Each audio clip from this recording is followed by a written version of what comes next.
Hello, my name is Erkin. I live in Los Angeles, California. My profession is senior optical engineer in the field of space technologies. Today, I'm going to testify about two Uyghur teachers. One of them, his name is Tursunjan Azim. He was born in 1973, and he went to Xinjiang University and graduated from there with a bachelor degree in 1996. After that, he went back to his hometown, Aksu City, where he became a teacher at Aksu number 1 middle school. He served as a history teacher. He's an excellent teacher. The student loved him so much. I became a friend after 2005 through internet. At that time, I was writing a lot of articles in Uyghur language and publishing it in websites inside East Turkestan and China. He did editing to my many articles at that time. That's how we got to know each other. This picture we took in 2007 when I went back to visit my mother and relatives in Urumqi. He had a website called orhun.com. He had a very strong love to history. So he collected materials from internet about Uyghur history. Mostly domestic, from the domestic sources, and they put out in his website.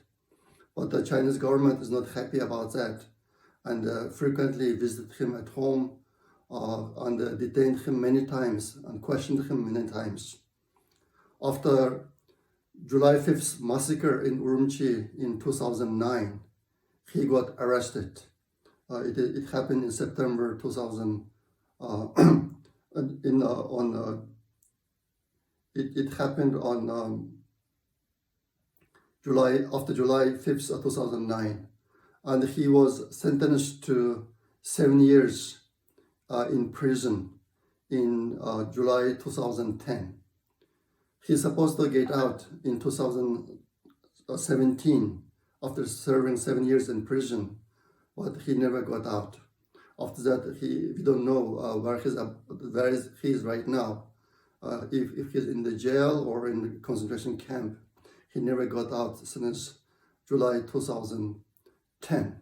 So his only crime is to having a history website and the teaching of history, studying history in college. This is only his crime. He disappeared since then. I didn't hear anything about him recently. I tried to get some information, but I couldn't. Another person, he's a teacher at Urumqi Electronics Vocational School. I don't know him personally. I got his information recently from my friends. He died in 2015. Here's the story. His name is Erkin, just like mine, the same as my name. His school selected certain best performers in 2015 and took them to a vacational trip to 3 countries, Malaysia, Singapore, and Thailand, for about 2 weeks. 13 people all together. They went to that trip, finished it, and came back. When he came back at the custom in Beijing airport, he got arrested. The reason is the police had my name in their blacklist to arrest me, Erkin. But when they saw this Erkin, they arrested him. They talked to each other saying, oh, the Erkin is supposed to have a foreign passport, but this person doesn't have it. But they said, the manager told the police that doesn't matter, just arrest him. So they arrested him, kept in Beijing for 5 days. There are Chinese members in the team And also school officials, they try to explain that this Erkin Siddiq is not the Erkin Siddiq in the US. This Erkin Siddiq is their staff teacher at school, but they didn't care. They basically told the school officials, carry your own business, this is our business. And he got very severe torture in Beijing. And the other 12 members went back to Urumqi, but he went back to Urumqi 5 days later. After that, he became a different person. He frequently complained that he was mistreated, he was tortured, but he only lived 12 days after getting back to Urumqi, and he died. He was about 50 years old at that time. He's a tall, very strong, very smart person. He was a teacher. He died because he had the same name as mine.